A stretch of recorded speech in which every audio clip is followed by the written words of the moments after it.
ओ यूं ही जन्म गवाया कभी किया ना भजन।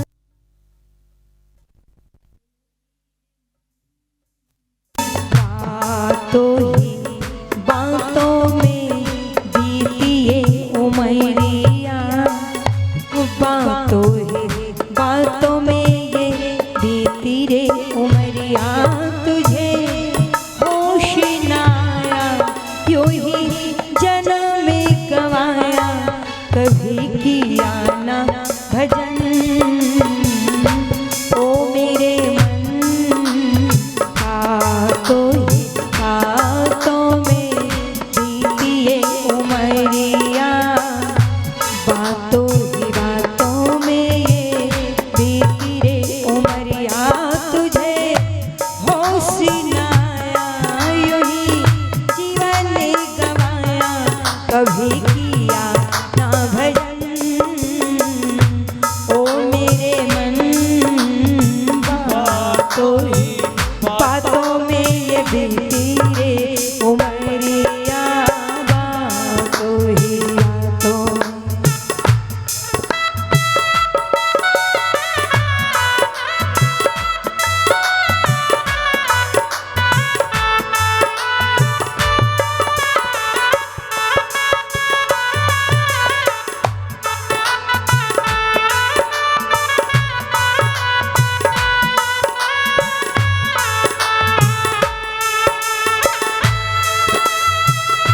मानव का तन मुश्किल से मिला, सबने ये समझाया। मानव का तन मुश्किल से मिलता, सबने ये समझाया। तूने इसकी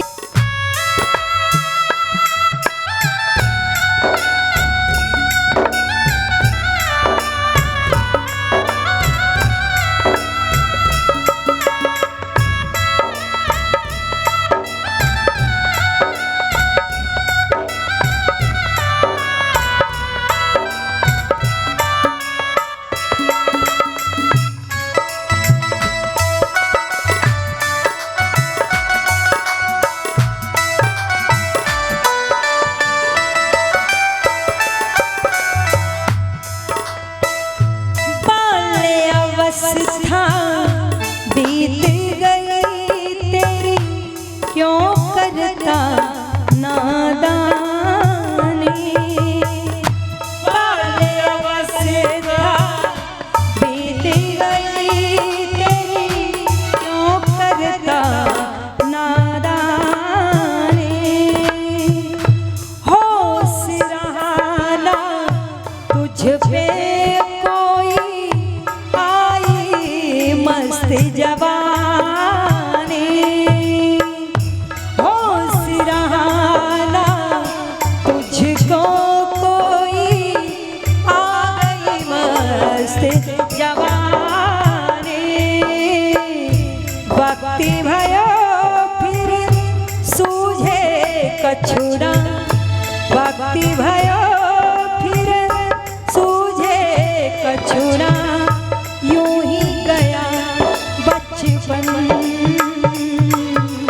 बातों ही बातों में बीती रे उमरिया, बातों ही बातों में बीती रे उमरिया। तुझे होश ना आया यूं ही जन्म में गवाया कभी किया ना भजन। ओ मेरे मन बातों ही बातों में ये बीती रे उमरिया, बातों ही बातों में बीती रे उमरिया, बातों ही बातों में बीती रे उमरिया। और क्या कहा, जब गर्भ में उल्टा लटका हुआ था तो परमात्मा से वायदा करता था, प्रभु एक बार इस गर्भ रूपी अंधकार से बाहर मुझे भेज दे। मैं तेरा नाम जपूंगा, तेरी भक्ति करूंगा, लेकिन बाहर आने के बाद उस संकल्प को भूल जाता है। संसार में लड़ने झगड़ने, खाने पीने, रोने हंसने, सोने और मेल मिलाप बढ़ाने के अलावा ईश्वर को याद नहीं रखता।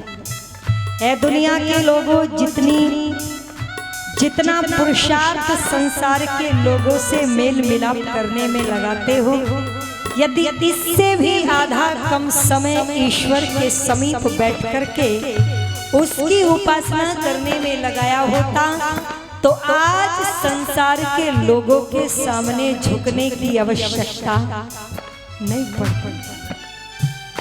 निवेदन कर दो, अच्छा जिसका मित्र देश का प्रधानमंत्री हो, क्यों बहन, जिसका मित्र देश का प्रधानमंत्री हो, भला उसे देश में किसी और की जरूरत होगी?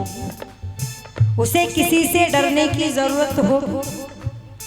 यदि राजा आपका मित्र बन जाए तो हमें किसी की जरूरत नहीं है। और एक राजाओं का राजा है, पिताओं का पिता है। यदि वो राजाओं का राजा सबका मित्र हमारा मित्र बन जाए तो फिर क्या होगा? क्या कह दिया? मानव का तन जिसने दिया है उसको क्यों है भुलाया? मानव का तन जिसने दिया है उसको क्यों है भुलाया? कण कण में वो रमा हुआ है, उसने आनंद बसाया।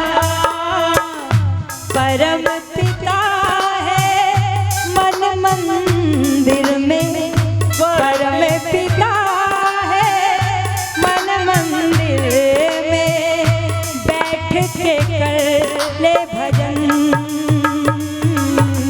बातों ही बातों में ये बीती रे उमरिया, बातों में ये बीती रे उमरिया, तुझे होश न आया यूं ही जन्म में गवाया, तुझे होश न आया यूं ही जन्म में गवाया। कभी किया न भजन ओ मेरे मन, बातों ही बातों में ये बीती रे उमरिया, बातों ही बातों में ये बीती रे उमरिया, बातों ही बातों में ये बीती रे उमरिया, बातों ही बातों में ये बीती रे उमरिया।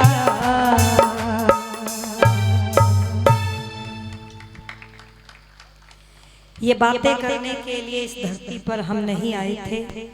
आइए परम पिता परमात्मा का धन्यवाद करने के उपरांत महर्षि स्वामी दयानंद सरस्वती जी की 200वीं जयंती के उपलक्ष्य में आर्य समाज हांसी की समस्त संरक्षक कार्यकारिणी के जो सदस्य हैं, सभी ने मिलकर के मर्यादा पुरुषोत्तम श्री रामचंद्र महाराज जी के सत्य जीवन पर आधारित वास्तविकता का जीवन चरित्र महर्षि वाल्मीकि रामायण के आधार से आप सभी के समक्ष रखने का जो संकल्प धारण किया है। सर्वप्रथम समस्त कार्यकारिणी संरक्षक सदस्यों का हृदय की गहराइयों से सम्मान करती हूँ, जिनमें प्रमुख हमारे मध्य में उपस्थित बहुत आदर और सम्मान के योग्य आर्य समाज हांसी के यशस्वी प्रधान मेरे बड़े भैया श्री परविंद्र जी लोहान, जिनके दर्शन 3 दिन से लगातार दिन में भी इस आर्य समाज के प्रांगण में होते हैं।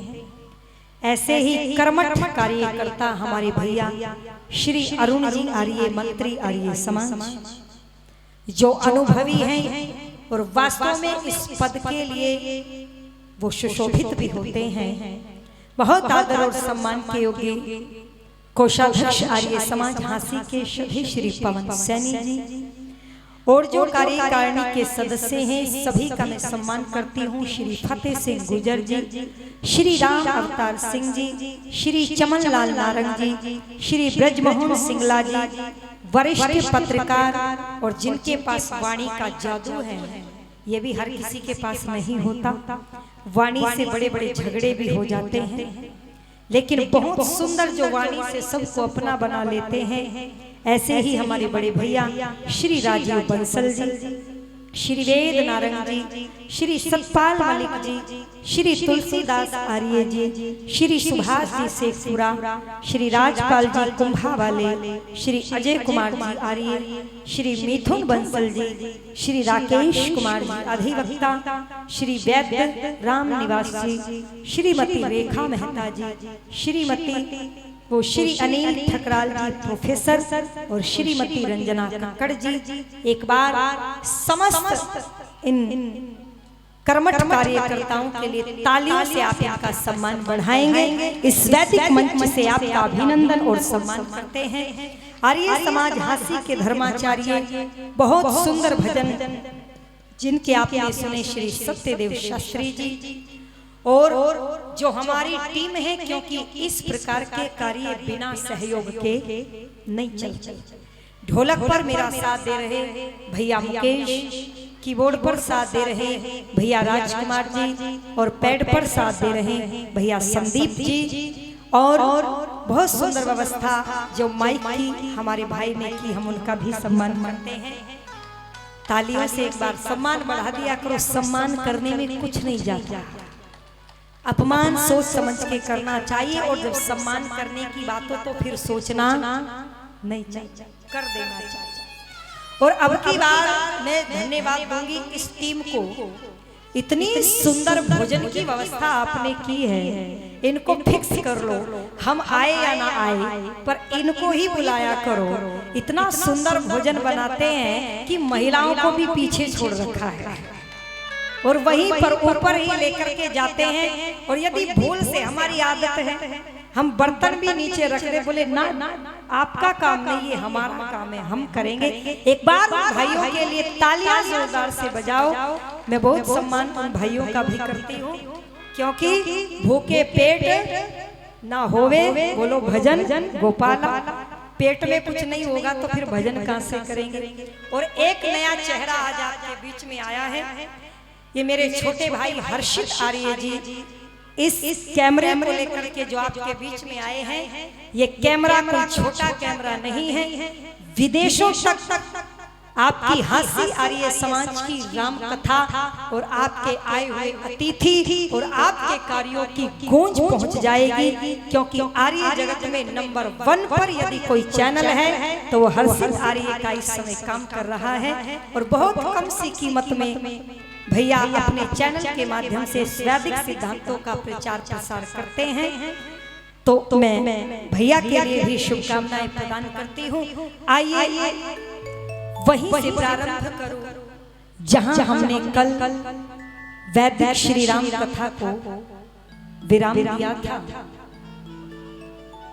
उपस्थित समस्त आर्यभद्र पुरुषों, महाराज दशरथ की वियोग में, पुत्र के वियोग में मृत्यु हो जाती है।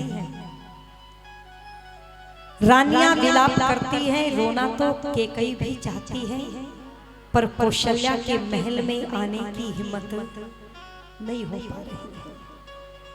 क्योंकि ऋषि दयानंद सत्यार्थ प्रकाश की भूमिका में एक बात लिखते हैं कि प्रत्येक व्यक्ति की आत्मा सत्य और असत्य को जानने वाली होती है।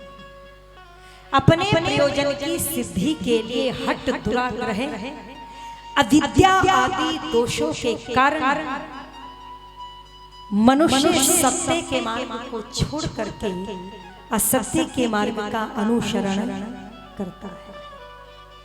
तो जानती तो माता कैकेयी भी थी कि जो कुकृत्य मैंने किया है यह कोई अच्छा कार्य नहीं। ऋषि वशिष्ठ ने राजा दशरथ के शव को तेल पात्र में रखवा दिया और गुप्तचरों से सैनिकों को आदेश दिया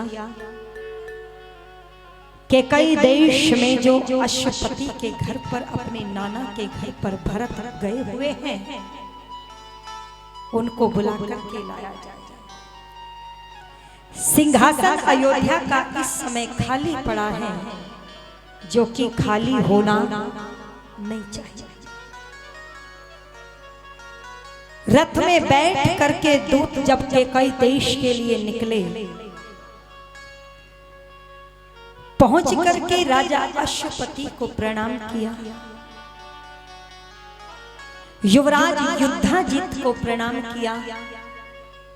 भरत ने जब सैनिकों को देखा तो प्रसन्न हो गए और भरत ने शत्रुघ्न से कहा, देखो भैया, इसे कहते हैं आत्मीयता।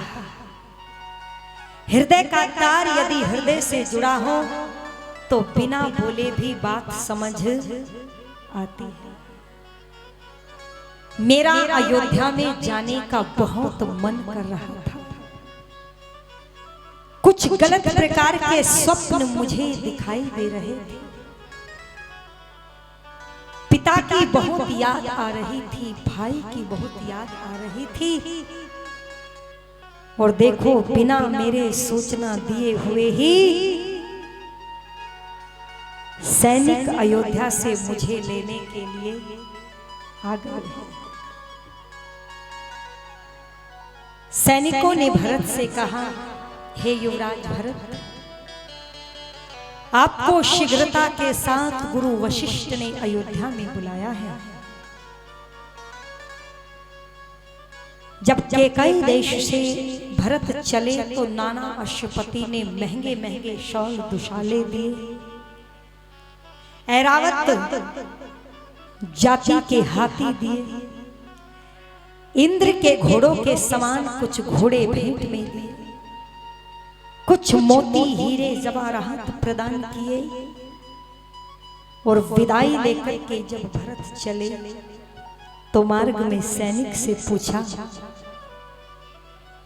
बताओ तो सही, मेरे पिता महाराज दशरथ कैसे हैं? मेरी अयोध्या नगरी, मेरे भाई, मेरी माताएं कैसे हैं? सैनिक ने कहा, युवराज भरत, जा तो रहे हैं अयोध्या में, वहीं पर जाकर के देख लेना। जैसे ही भरत का रथ लोगों अयोध्या में प्रवेश किया, आज नगर के वासी ऐसे देख रहे थे मानो भरत ने कोई बहुत बड़ा अपराध किया हो। ऐसी दृष्टि को देख करके भरत ने शत्रुघ्न से कहा, शत्रुघ्न, ये अयोध्या पहले वाली नहीं लग रही है। ये दृष्टि जो मुझे देख रही, इनमें प्यार नहीं है, घृणा दिखाई दे रही है। ये लोग मुझे ऐसे क्यों देख रहे हैं? जब आगे बढ़े तो कानों में आवाज सुनाई पड़ी, ये आ गया है केकई का बेटा। भैया, केकई का बेटा महाराज दशरथ का नहीं? क्या मेरा कोई नाम नहीं? केवल केकई का बेटा। ये लोग आज ऐसी चर्चाएं क्यों कर रहे हैं? और शत्रुघ्न से पूछ लिया, क्या कि अवध के रंज में डूबे होवे नए नार कैसे हैं? ये पेड़ पौधे सूखे पड़े हैं। ये राजपथ पर किसी ने झाड़ू नहीं लगाया, जल नहीं छिड़का। ये अयोध्या के वासी सुंदर कपड़े नहीं पहन रहे हैं। और क्या कह दिया, अवध के रंज में डूबे होवे नहीं देनार कैसे है। अवध के रंज में डूबे हुए नहीं देनार कैसे है। समझ में कुछ नहीं आता कि ये आसार कैसे है।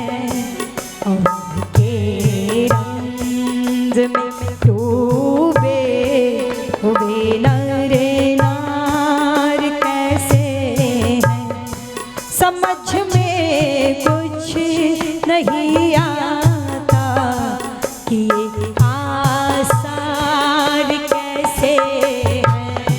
अवध के रंज में डूबे हुए नरे नार कैसे है। समझ में कुछ नहीं आता कि ये आसार कैसे है। अवध के रंज में डूबे हुए नरे नार कैसे है। अवध में डूबे हुए नरी नार कैसे है। भैया ये हालत ठीक नहीं दिख रही है। और क्या कहते हैं,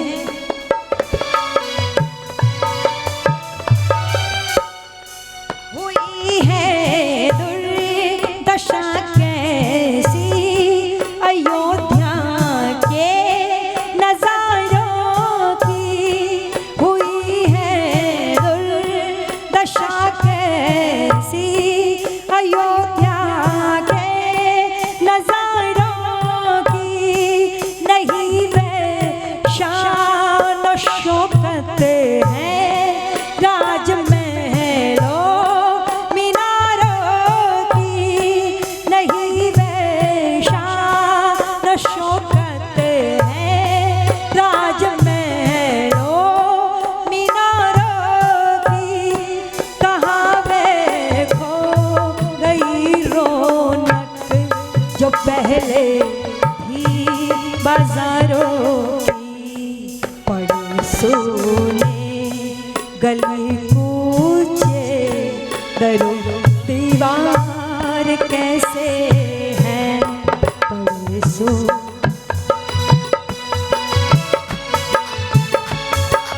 आसार कैसे है।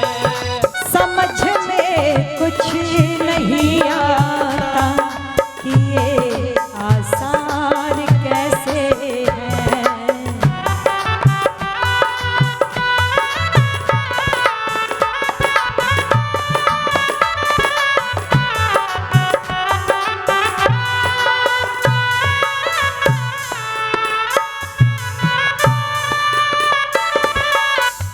अयोध्या में दोनों समय यज्ञ होता था। कोई गरीब नहीं था, कंगाल नहीं था, सब खुशियों के साथ रहा करते थे। पर आज ये क्या हो गया। और क्या कहते हैं, जहाँ हर वक्त हर दिल पर खुशी का रंग रहता था। जहाँ हर आदमी हर गम को एक सपना ही कहता था। जहाँ संगीत की लहरों पे हर इंसान बहता था। वहाँ टूटे हुए दिल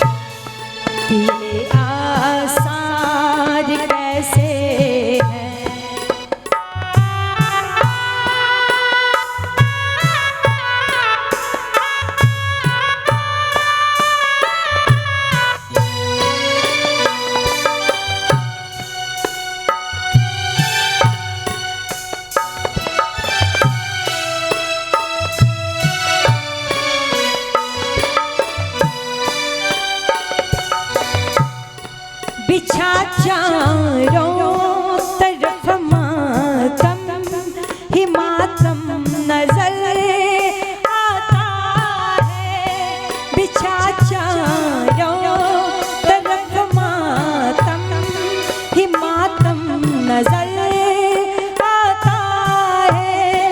नहीं लाखों में एक चेहरा कि जो भी मुस्कुराता है, झुकी है गर्दनें सबकी, जो कोई आता जाता है। पथिक सबके गले में आंसुओं के हार कैसे हैं, समझ में कुछ नहीं आता कि ये आसार कैसे हैं। अवध के रंज में डूबे हुए हरे नार कैसे हैं, समझ में कुछ नहीं आता कि ये आसार कैसे हैं। अवध के रंज में डूबे हुए नर नार कैसे हैं, अवध के रंज में डूबे हुए नर नार कैसे हैं, अवध के रंज में डूबे हुए नर नार कैसे हैं।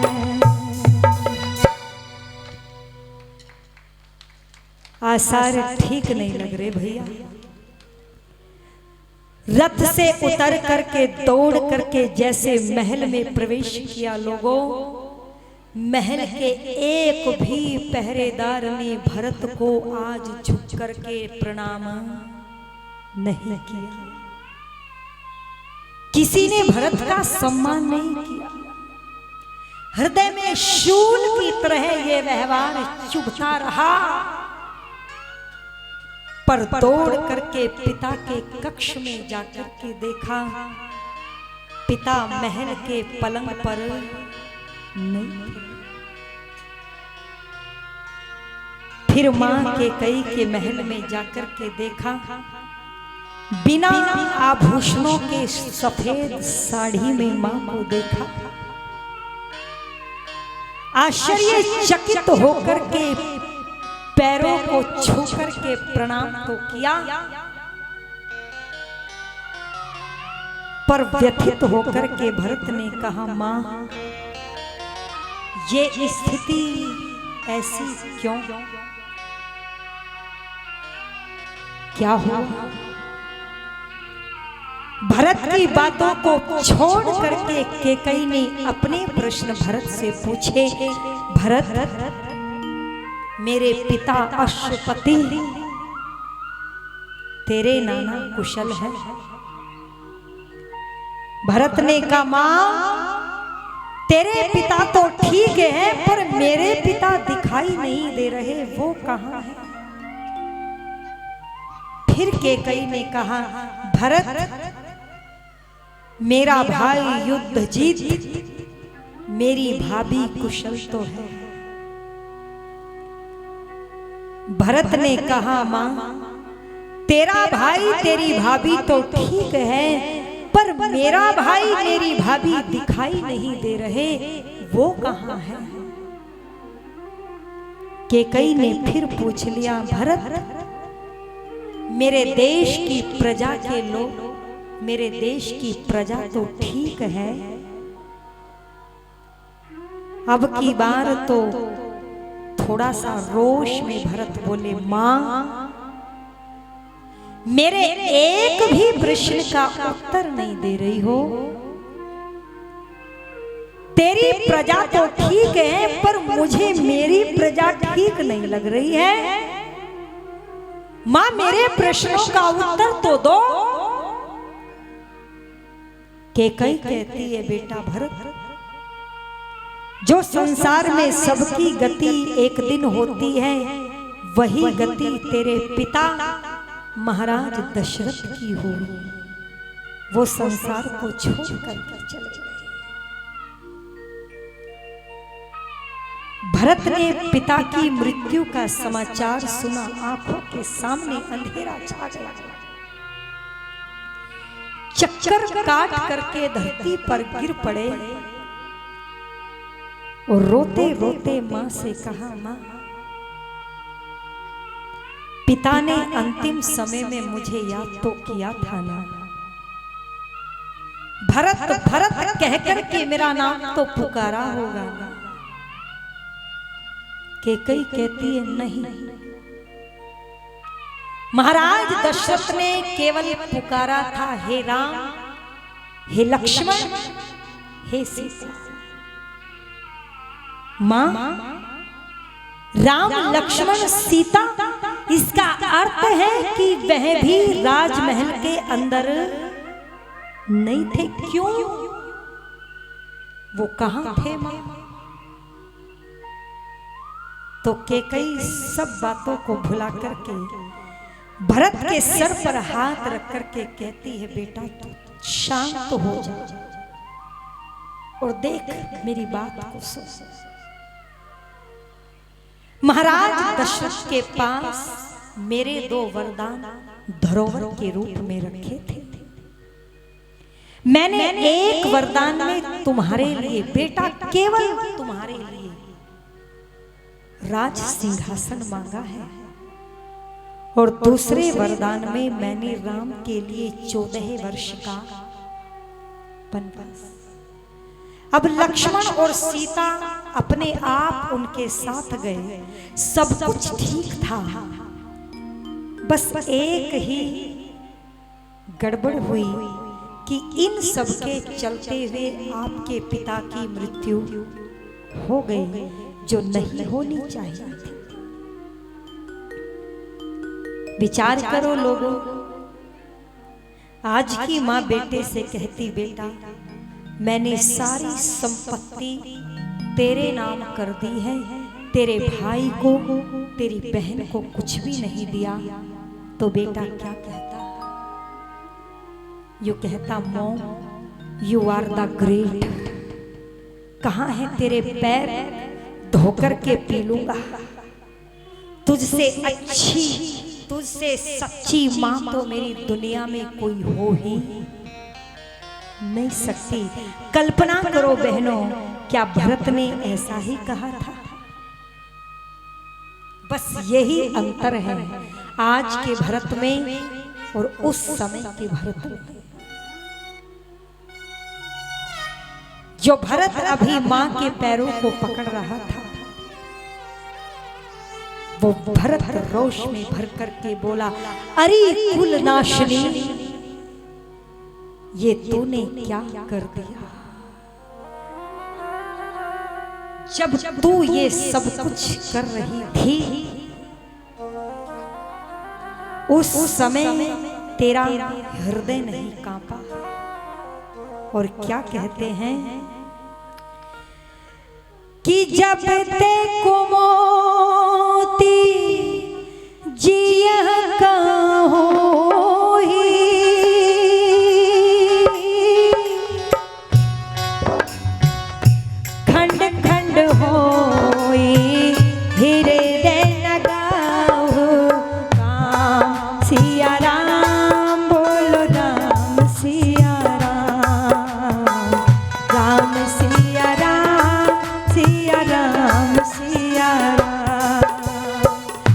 परिमागते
विरोधी दे विदूषक दे विरोधी। कहते हैं माँ, जिस समय तू इस जीभा से ये वरदान मांग रही थी, तेरी जीभा कट कर के धरती पर नहीं गिरी। तूने सोच भी कैसे लिया, इस षड्यंत्र में मैं तेरा साथ दूंगा। केकई कहती है, भरत षड्यंत्र मैंने नहीं, महाराज ने किया था। अरे तुमको नाना के घर भेज करके पीछे से राम का राज्याभिषेक करा रहे थे, वो तो मंथरा का भला हो, उसने मेरी बुद्धि को जगाया और तुम समझ नहीं पा रहे हो। भरत ने जब ऐसा कहकर के केकई भरत के सर पर हाथ रखने लगी, भरत ने हाथ को झटक करके मारा। अब भरत को हाथ नहीं लगाया। अच्छा होता ओ मां केकई, यदि जन्म लेते ही तूने भरत को मार दिया होता, ना भरत होता ना तू ऐसा अपराध करने वाली थी। मैं जा रहा हूं, तुम्हें क्या लगता है राम वन में होंगे और मैं सिंहासन पर बैठ जाऊंगा? मैं भी वन में जा रहा हूं। केकई कहती है, ना भरत, ठहरो भरत, तुम क्यों नहीं मेरी बात को समझ पा रहे हो? भरत कहता है, मैं जा रहा हूं वनों में, पर उससे पहले उन माओं से तो मिलूं जिनके निर्दोष पुत्रों को तुमने वनों में भेज दिया है। शत्रुघ्न और भरत कौशल्या के महल की तरफ दौड़ पड़े। सुमित्रा और कौशल्या वहीं पर थी। शत्रुघ्न ने जाकर के दोनों माताओं के चरणों को छुआ। हेलो, भरत ने माता सुमित्रा के चरण को छू करके जैसे कौशल्या मां की तरफ देखा, कांतिहीन दुर्बल पीला सा चेहरा दिखाई दिया। कौशल्या भरत को देख करके उठ पड़ी, उठ गई। जैसे ही खड़ी हुई, भरत कौशल्या के पैरों से लिपट करके रो और रो करके कहता है, मां, ओ मां, प्यार का हाथ अपने भरत के सर पर रख दे। भरत को देख करके कौशल्या ने कहा, मेरे लाल, मेरे भरत, तू आ गया। देख, सिंहासन खाली पड़ा है। निष्कंटक सिंहासन पर बैठ करके राज कर ये हाथी, ये घोड़े, ये अयोध्या नगरी सब कुछ दिलवा दिया है केकई ने तुम्हें। तुम्हें कुछ भी करने की आवश्यकता नहीं।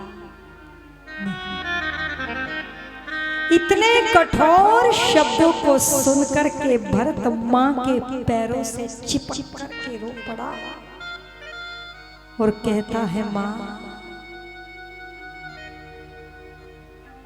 भैया राम को वन भिजवाने में मेरा लेश मात्र भी हाथ नहीं। यहाँ पर भरत मां कौशल्या के पैरों को पकड़ करके रो रो करके कहते हैं, मां, यदि मैंने राम को वन भिजवाया, मुझे वो पाप लगे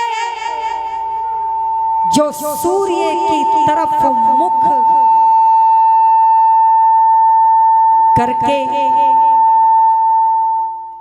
मल और मूत्र त्यागने वाले को लगता है। ओ मां, मुझे वो पाप लगे। दूसरे माइक कम करो, दूसरे माइक। हाँ, ये वाला कर रहा है, इसकी वही बना।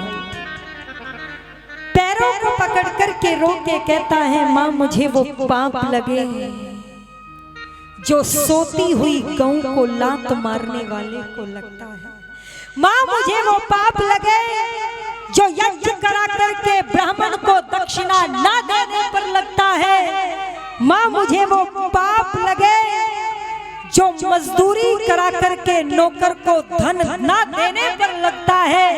माँ मुझे वो पाप लगे यदि मैंने राम को वन भिजवाया है जो गुरुजनों का अनादर करने वाले को लगता है। माँ मुझे वो पाप लगे जो माता पिता का सम्मान न करने वाले को लगता है। माँ मुझे वो पाप लगे जो दैनिक यज्ञ नहीं करने वाले को लगता है। माँ मुझे वो पाप लगे जो वेद की निंदा करने वाले को लगता है। माँ मुझे वो पाप लगे जो वेद मार्ग को छोड़ करके वाम मार्ग का अनुसरण करने वाले को लगता है। माँ मुझे वो पाप लगे जो नारी का अपमान करने वाले को लगता है। माँ मुझे वो पाप लगे जो देश के साथ गद्दारी करने वाले को लगता है। माँ मुझे वो पाप लगे जो पैसा लेकर के काम न करने वाले को लगता है। ऐसे 100 प्रकार की सौगंध भर खाते हैं।